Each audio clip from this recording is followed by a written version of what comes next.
A paz, queridos, que bom estarmos aqui novamente no nosso programa semanal da Escola Bíblica Dominical e hoje para começarmos um novo trimestre. É o primeiro trimestre de 2015, que tem como título os 10 mandamentos, valores divinos para uma sociedade em constante mudança. Eu quero desde já agradecer, porque agora nós já estamos no ano de 2015, desejar a todos vocês um feliz 2015.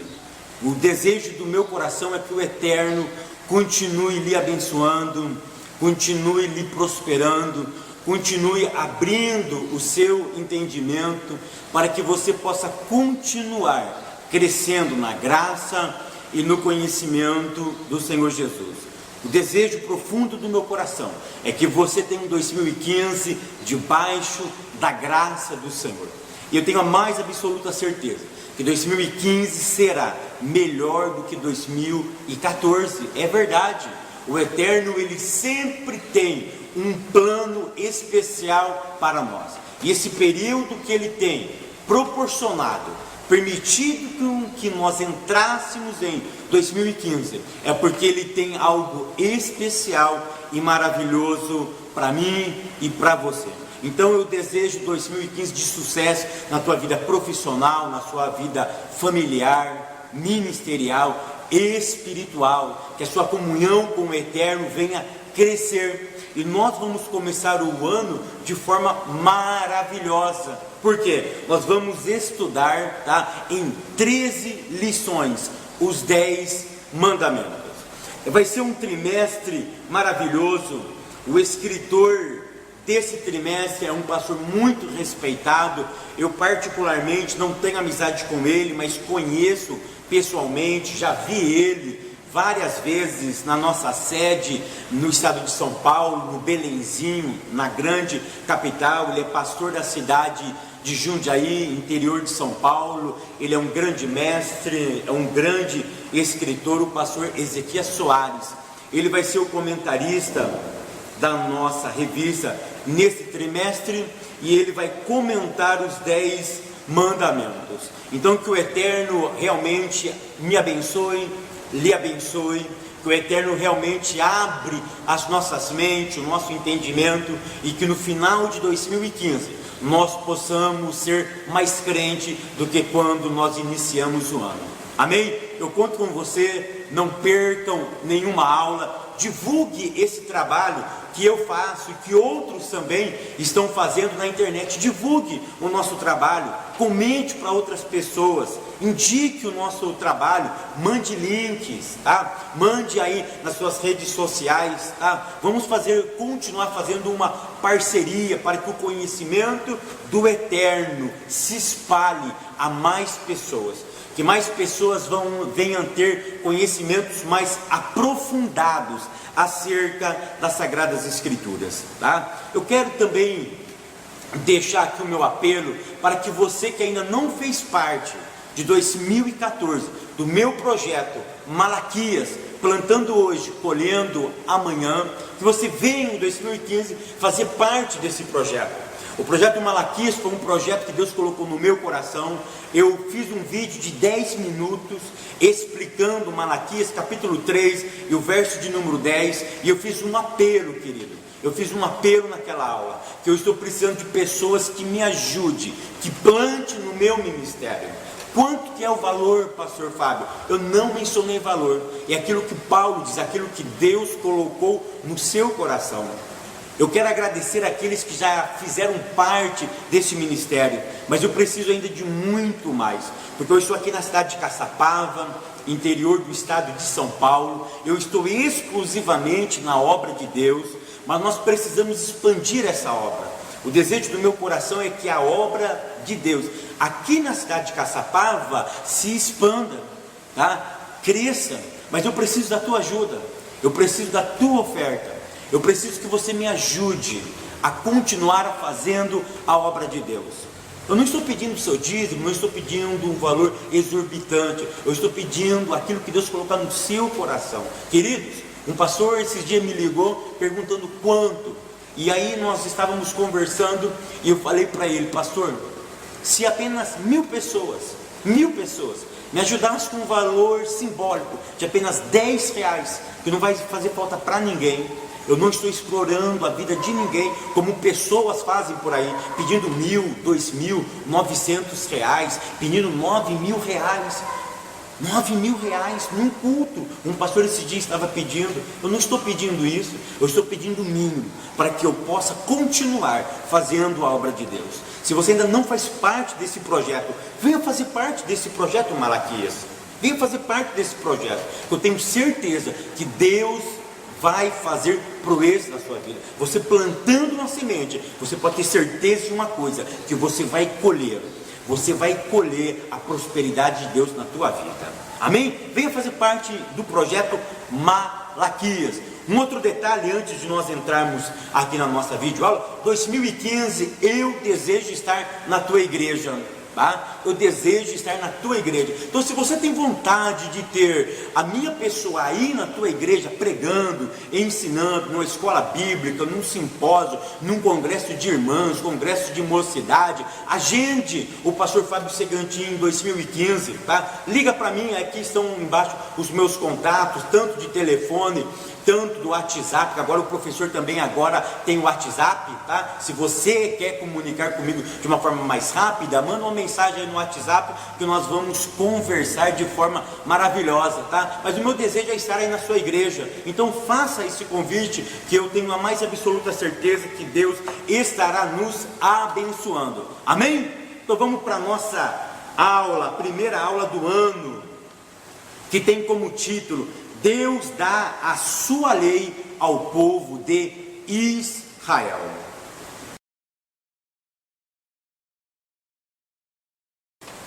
Então a nossa primeira aula desse trimestre é: Deus dá a sua lei ao povo de Israel. A leitura bíblica em classe se encontra no livro do Êxodo. Êxodo, capítulo de número 20, do verso 18 ao verso de número 22, tá? Depois pula para o verso de número 24, e depois nós vamos para o capítulo 24, do verso 4, depois a gente pula para o verso 6 ao verso de número 8, tá? Nessa primeira aula nós estaremos falando sobre a solenidade da lei de Israel. Nós estaremos nessa primeira aula enfatizando sobre o recebimento da Torá, o recebimento dos 10 mandamentos. Tá? Então nesse trimestre nós vamos iniciar comentando sobre os 10 mandamentos. Tá? Mas na aula de número 1 nós vamos falar sobre a solenidade, sobre o recebimento das tábuas das leis por Deus, por intermédio de Moisés, ok? Então eu quero que vocês prestem muita atenção, porque nessa primeira aula nós estaremos enfocando sobre a solenidade, a festa que teve para o recebimento da Torá, tá? E nós vamos comentar também um pouquinho sobre a saída do povo da terra do Egito até o Monte Sinai, porque a lição de hoje, tá, que vai permear todo o nosso trimestre, ela vai comentar o que? Lembra que o povo de Israel estava na terra do Egito, tá? Eu já fiz 13 aulas sobre o livro do Êxodo.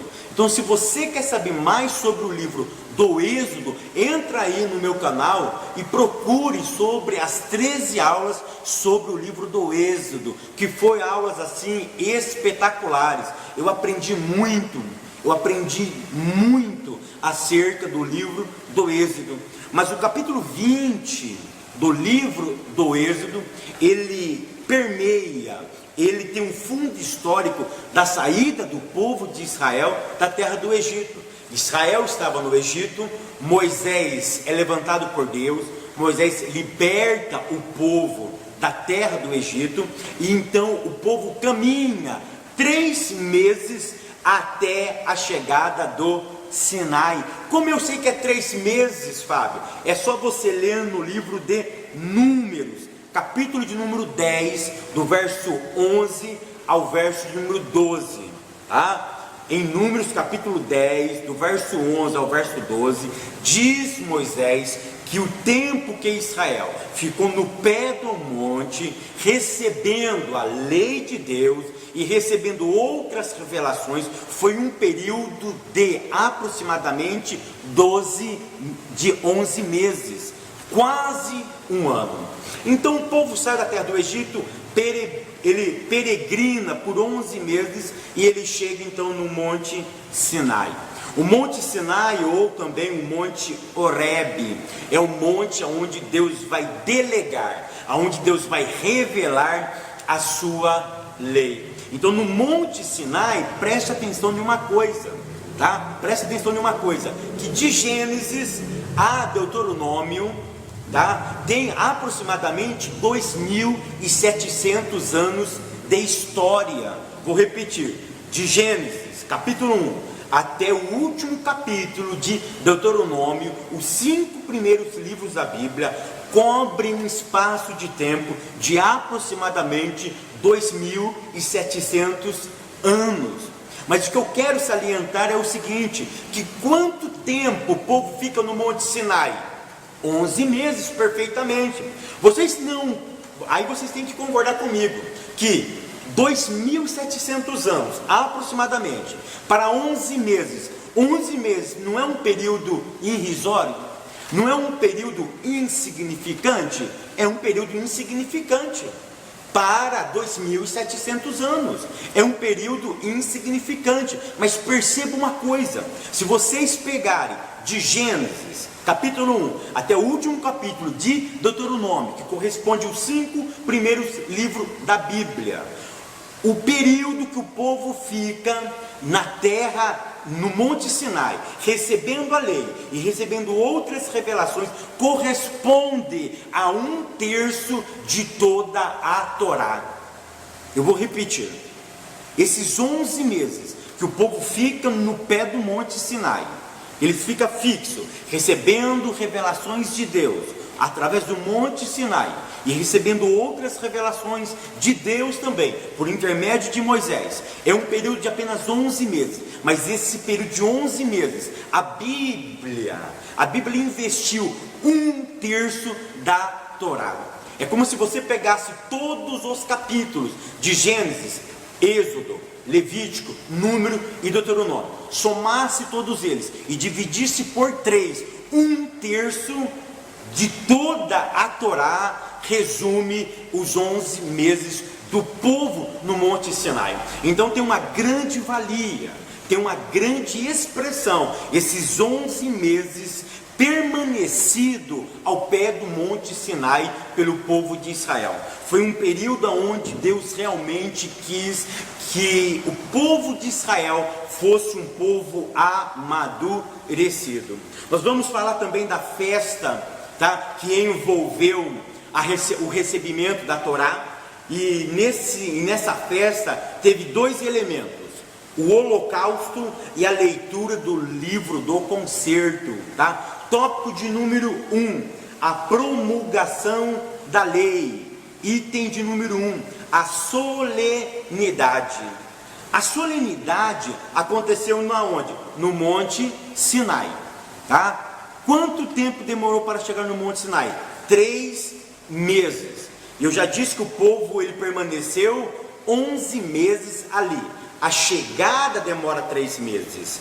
A permanência é por 11 meses. Então a revelação dos mandamentos começa no livro do Êxodo e vai até Levíticos, capítulo de número 27 e verso de número 34. Eu vou repetir, a revelação dos mandamentos começa no livro do Êxodo e vai até o livro de Levítico, capítulo 27 e verso de número 34. No ponto 2 diz sobre a credibilidade de Moisés, tá? E eu escrevi e coloquei lá no meu blog a seguinte forma: O Eterno já tinha credenciado, desde o Egito, a vida de Moisés. Eu disse em aulas posteriores, em aulas anteriores, lá, eu acho que era a aula de número 4 do livro do Êxodo. Pega a minha aula aí no meu canal, a aula número 4, no livro do Êxodo, quando eu falo sobre as credenciais de Moisés.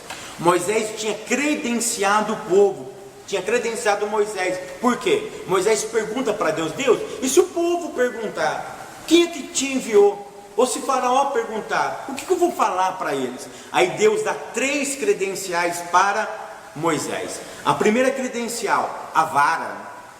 Segunda credencial, a mão no peito. Quando Moisés colocava a mão no peito, ficava mirrada. Ele colocava novamente, a mão ficava curada. Eu explico, tá, nessa aula a finalidade disso. E a terceira credencial de Deus foi quando Deus pede para que ele tirasse água, derramasse em terra seca, e a água que ele tinha tirado ia transformar em sangue. Deus tinha credenciado ele particularmente lá no livro do Êxodo, tá? No capítulo de número 4. Agora, aqui no capítulo de número 19 e no verso de número 9, Deus está credenciando Moisés na frente de todo o povo. Por quê? Porque Deus queria ensinar algumas coisas. Primeira coisa que eu aprendo: o Eterno estava demonstrando a necessidade de uma liderança espiritual. Segundo ponto, nós devemos sempre acreditar na liderança colocada pelo Eterno. Terceira coisa que eu aprendo, tá? Terceira coisa que eu aprendo, que o Eterno, ele é um ser que ele trabalha na clareza. Ele nunca trabalha de forma oculta, ocultando os fatos aos seus servos. Ele sempre trabalha na clareza. Ele sempre explica de forma muito categórica aquilo que ele está fazendo, tá? Então, as credenciais de Moisés, em Êxodo capítulo 19 e no verso 9, ele está credenciando Moisés de forma autêntica, para que todo o povo soubesse que ele seria o novo líder, e que o povo então tinha que aprender a acreditar numa liderança. E nós estamos vivendo uma época onde as pessoas não acreditam nas lideranças.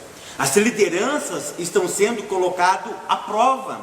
E Deus então, através do verso 19, através do verso 9 e do capítulo 19, Ele está nos ensinando que Deus sempre quer que alguém esteja liderando o seu povo, e que nós precisamos acreditar em uma liderança, tá? Uma outra coisa que eu queria mostrar é no item 3.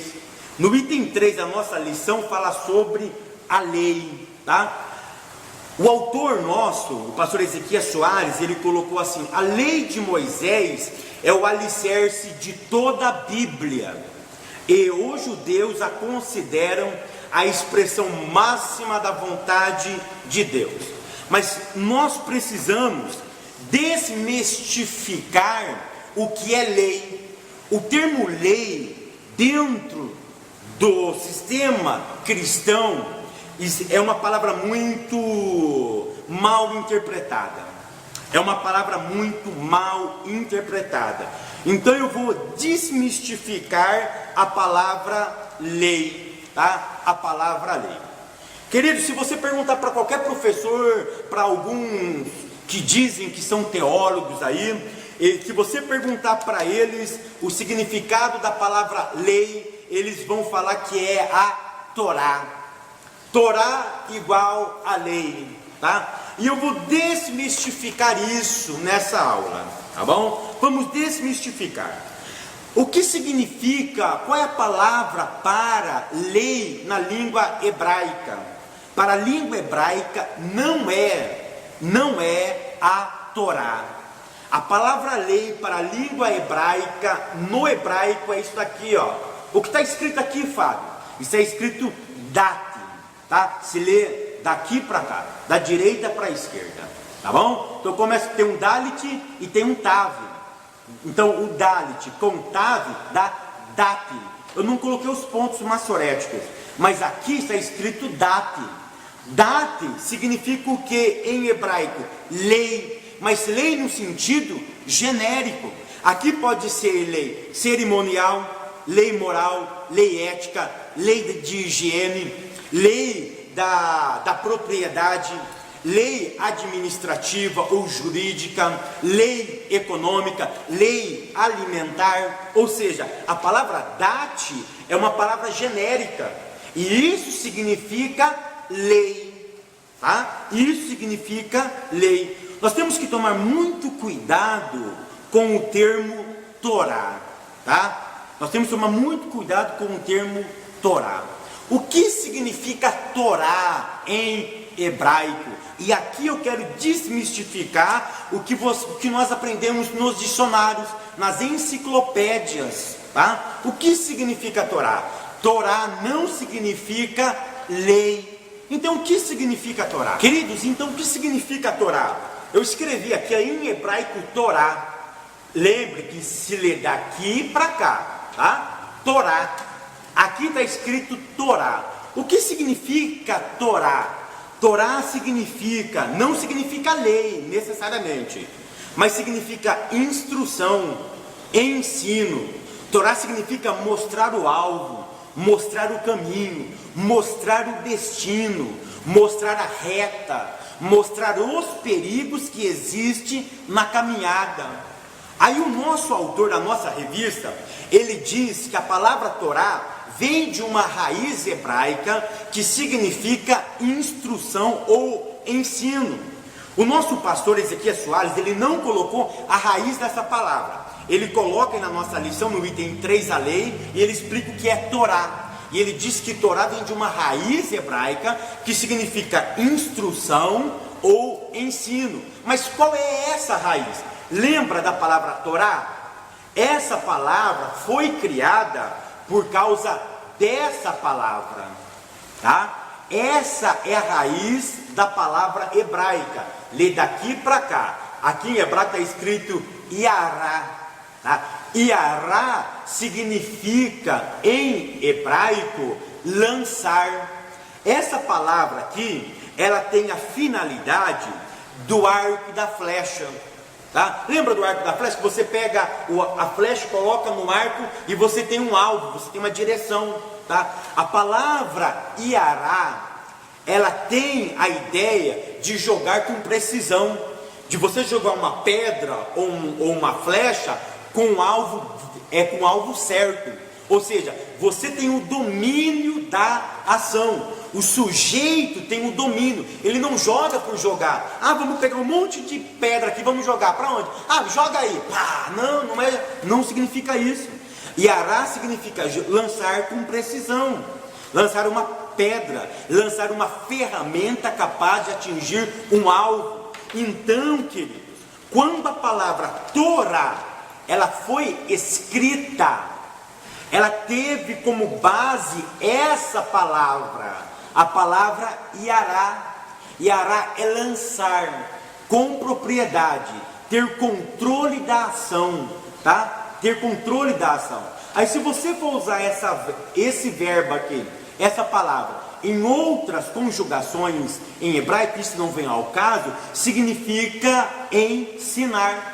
Tá? Em Levíticos, essa palavra é usada para os sacerdotes ensinar a palavra de Deus. Ele usa o verbo Iará, a raiz Iará. Ou seja, a palavra Torá, ela foi usada para quê? Ela tem a finalidade do quê? De ensinar com propriedade. Então, por isso que o termo Torá não significa lei, mas significa ensino, instrução, mostrar o alvo, mostrar o caminho, mostrar o destino, mostrar os perigos, tá? É por isso que a palavra Torá, ela precisa ser desmistificada. Uma outra coisa, nós não podemos resumir Torá pelos 10 mandamentos. Por quê? Porque os rabinos sistematizaram 613 mandamentos, tá? O nosso autor aí, ele coloca como negativos e mandamentos. Na verdade, não é isso.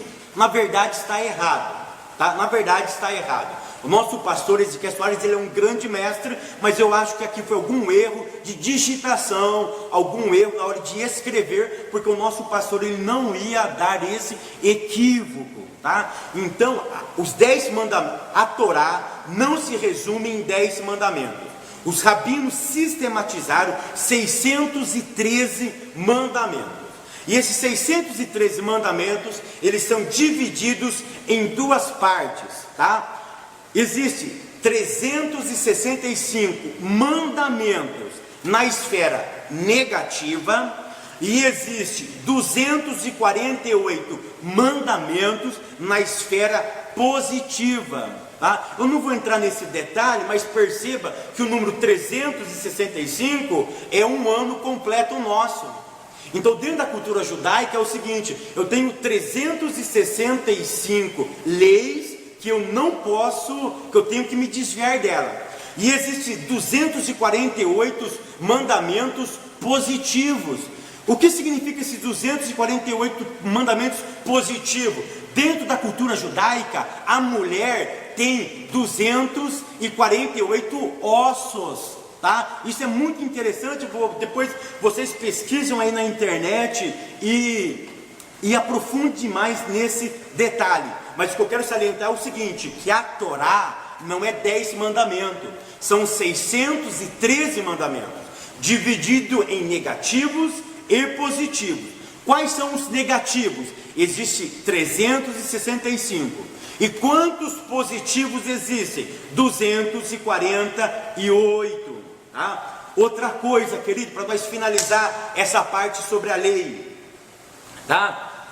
Eu disse que a palavra dat, esse termo aqui em hebraico, ele é genérico, tá? Genérico, mas a Torá, ela existe mais 3 palavras para a palavra lei, tá? Quais são essas palavras? Existe a palavra mitzvah, tá? Existe a palavra mitzvah, que eu trouxe aqui em hebraico para vocês, ou mitzvot, que é no hebraico, no plural. Aqui está no singular, mitzvah, tá? Mitzvah, que significa mandamento. Nós temos a palavra hukim, ou hukim, tá? Também tem a ideia de mandamento. E nós temos também uma outra expressão, a palavra mishpat, ou mishpatim, tá? Que essas 3 palavras, mitzvah, a palavra huk e a palavra mishpat, ela tem a ideia do quê? Ela tem a ideia dos mandamentos de Deus. A vontade de Deus, ela é expressa nessas 3 palavras em hebraico: mishpat, huk e mitzvah. Tá? Então eu não posso, o que eu quero que vocês tenham em mente é o seguinte: eu não posso generalizar a palavra Torá com lei. Então lei é a palavra dat, é uma palavra genérica, tá? É uma palavra genérica. A palavra Torá vem de Yará. Yará significa lançar com propriedade. Então a Torá é instruir, é mostrar o caminho para alguém. Então Torá não significa um compêndio de lei. Torá significa o que então? Torá significa instrução. Torá significa ensinar alguém, mostrar os erros, através de 3 ferramentas básicas: o mitzvot, ou mitzvah, o huk e o mishpat. E depois nós temos também a palavra edut, que edut em hebraico é mandamento, tá? A palavra edut significa testemunhos, tá? O que eu quero que vocês agora, que nós vamos analisar é o seguinte: será que a lei foi dada no Sinai? Ou antes do Sinai já existia Torá? Vamos analisar isso agora com muita cautela?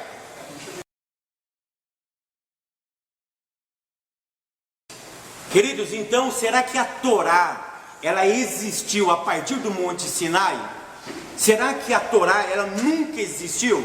Porque o que nós sempre ouvimos é que a Torá, ela existiu a partir do Monte Sinai. Ou seja, Moshe, ele sobe ao Monte Sinai e ele desce com 10 tábuas, ele desce com 2 tábuas e com 10 palavras nessas tábuas, tá? Aí todo mundo fala, a lei ela veio do Monte Sinai. Será que isso é verdade? Será que isso é verdade? Eu quero que vocês abram a sua Bíblia no livro do Gênesis, no livro de Bereshit, no primeiro livro da Bíblia, no capítulo de número 7 e no verso de número 2.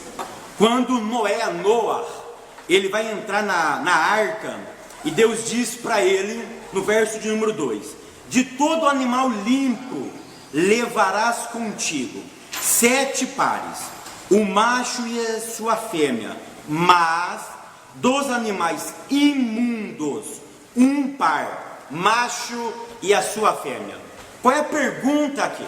A pergunta é o seguinte: se Moisés ainda não existia, e se Moisés foi o homem que deu a lei, como que Noah, um homem que viveu muitos anos antes de Moisés, ele tinha o conceito da palavra kashrut em hebraico, que significa o quê? A lei dos alimentos dos animais limpos e impuros. Como ele sabia se um animal era kasher ou não era kasher? Como ele sabia se o animal era puro ou não era puro? Porque o texto diz que Deus diz para ele: Noé, separa para mim animais limpos. Dos animais limpos, pega 7. E dos animais impuros, pega 1. Mas é interessante que em nenhum momento do texto, o texto mostra para nós Noé perguntando para Deus, mas o que é animal limpo e animal não limpo, ou animal impuro? Ou seja, ele sabia o que era animal limpo e animal impuro. Então esse texto é uma das provas de que a Torá ela já existia. Fábio, mas você está falando besteira. E eu vou te mostrar mais um texto que nós vamos comprovar que a Torá ela é antes de Moisés. Abra sua Bíblia no livro de Gênesis, capítulo de número 26 e o verso de número 5. Gênesis 26 e o verso de número 5.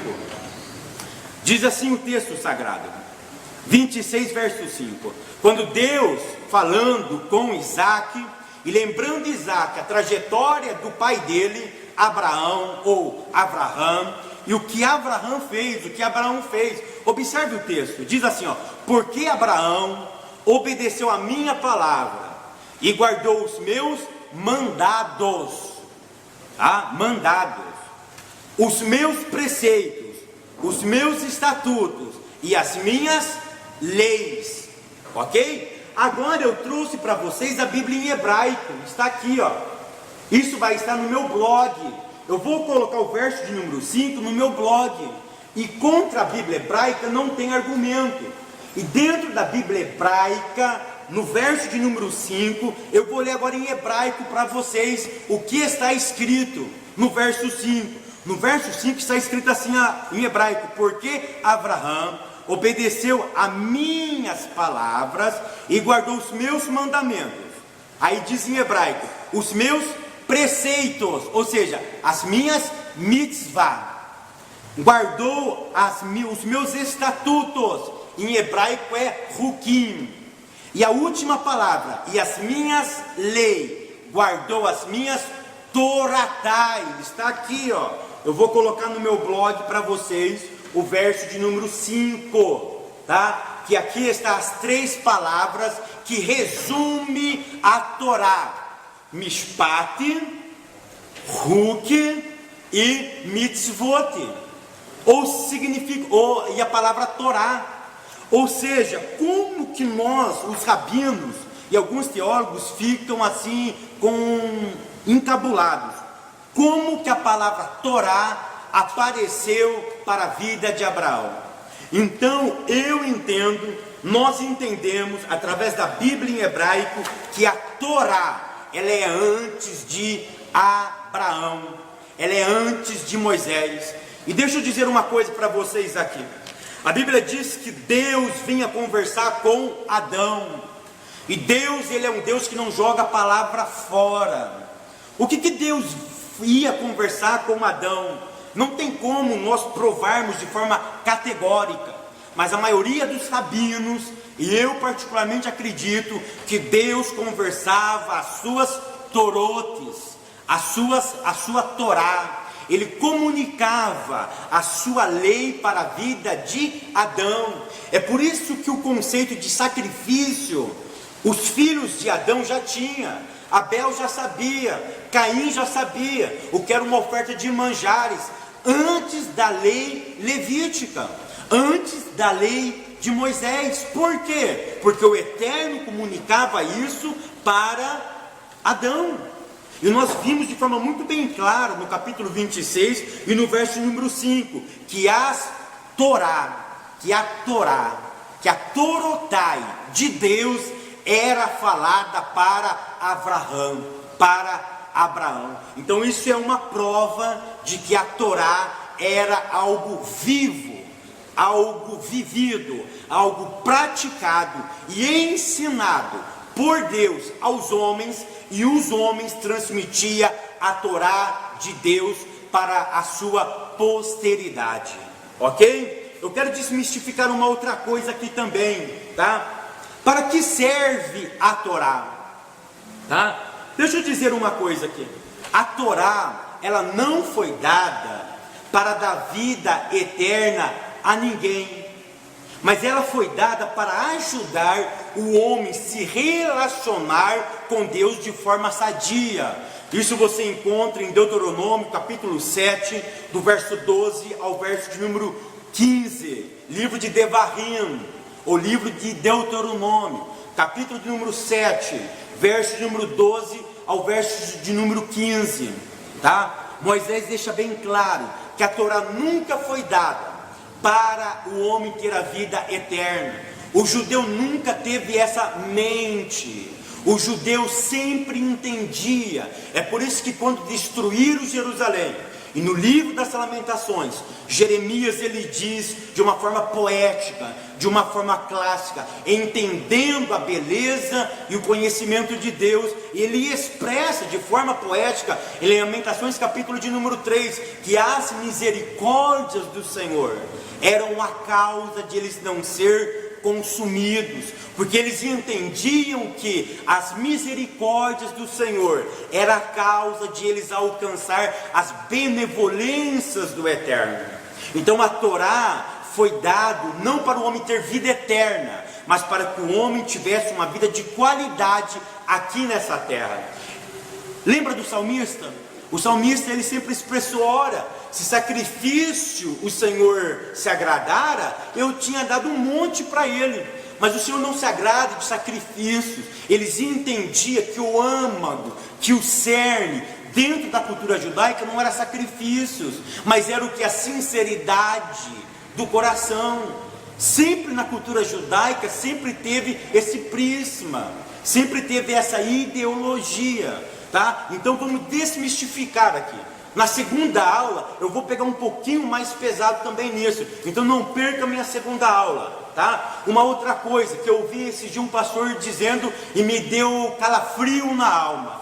Ele disse o seguinte, que a lei ela é um remédio paliativo. Ei, a lei não é paliativo. Por quê? Porque se a lei existia antes de Moisés, então ela não era remédio paliativo, ela não era uma solução para aquele momento, ela não era uma solução para aquele momento. A lei não foi algo novo, e também não é um remédio paliativo, ela sempre existiu, porque a Torá era falada para Adão, e eu mostrei para vocês na Bíblia. A nossa tradução está errada, mas eu mostrei na Bíblia em hebraico, Gênesis 26, verso 5, a palavra Torá. Abraão guardou a Torá, alguém comunicou a Torá para Abraão, tá? Então a Torá não é algo que apareceu do acaso, ela sempre existiu. O tópico 2 vai falar sobre os códigos, tá? Vai falar sobre os códigos. Aí eu escrevi assim: para alguns estudiosos, os escritos de Moisés foram escritos por partes e posteriormente reunidos, tá? Para esses estudiosos, existem 5 códigos. Os 10 mandamentos, código da aliança, código de santidade, código sacerdotal e código de Deuteronômio, tá? Item de número 2, o que há de concreto, tá? Queridos, nunca existiu 5 códigos, tá? Existe o que? Existe um compêndio e que eles foram divididos em partes para que pudesse facilitar o que? A didática, o ensino. Mas nunca em Israel houve 5 códigos separados e separados fora de Israel e que era lido posteriormente, ok? Nunca houve isso daqui, suposição teológica. Não perca a sua aula com esse comentário. Tópico de número 3 para nós finalizar a nossa aula. O que é concerto, tá? O que eu quero que vocês entendam é a palavra brit. A palavra brit em hebraico é aliança. Mas o que eu quero que vocês entendam aqui é o seguinte, que o pastor Ezequias Soares, ele colocou também em grego, diatek, tá? Diatek em grego, mas a palavra brit, ela é carregada de mais significado na língua hebraica. E o que eu quero que vocês entendam é o seguinte, tá? A palavra brit em hebraico significa aliança, tá? Mas vocês pegam em dicionário, diz, olha que eu peguei de um dicionário, o que é a aliança? Brit, é aliança entre nações, é um tratado, é aliança entre amizade, entre indivíduos. Correto, eu não estou falando que está errado, mas o que eu quero que vocês entendam é o seguinte, que a palavra brit para Israel, nesse caso, não é uma aliança entre Deus e o povo. Essa aliança aqui, ela foi exclusivamente unilateral. Foi Deus que decidiu fazer essa aliança. E aqui eu tenho que concordar com o pastor Batista, com o pastor Isaltino Gomes, que ele diz que o pacto foi unilateral, ou seja, partiu do eterno para o homem, e não o homem para o eterno. Mas isso não exclui a responsabilidade humana do contrato. O que eu quero que vocês entendam é o seguinte, que a palavra brit é um contrato que Deus fez com o homem. Isso partiu do eterno, tá? E aí no item 2 nós temos os preparativos, tá? Como que foi o preparativo dessa aliança? Como que foi a festa? O eterno, ele estava preparando, tá? Ele estava preparando o povo de Israel para receber a Torá, tá? Porque Deus queria que o povo de Israel fosse propriedade peculiar, reino sacerdotal e nação santa. Isso você encontra no livro do Êxodo, capítulo de número 19, a partir do verso de número 5 e verso de número 6, que o sonho de Deus, deixa eu corrigir aqui a expressão, né? Deus não sonha, Deus tem propósito. O propósito de Deus, o decreto de Deus, era que ele tivesse uma propriedade peculiar. É que eu não tenho tempo aqui de explicar a palavra peculiar em hebraico, que é singular, que é riquíssima em semântica, tá? Mas a intenção de Deus era ter uma propriedade peculiar, um reino sacerdotal e uma nação santa. Do Êxodo, capítulo 1 até o capítulo 18, Deus está preparando a nação. Observa aí em Êxodo, capítulo 19, e no verso de número 4, que Deus usa a palavra águia para a nação de Israel. O que significa a palavra águia? Por que Deus usa esse elemento?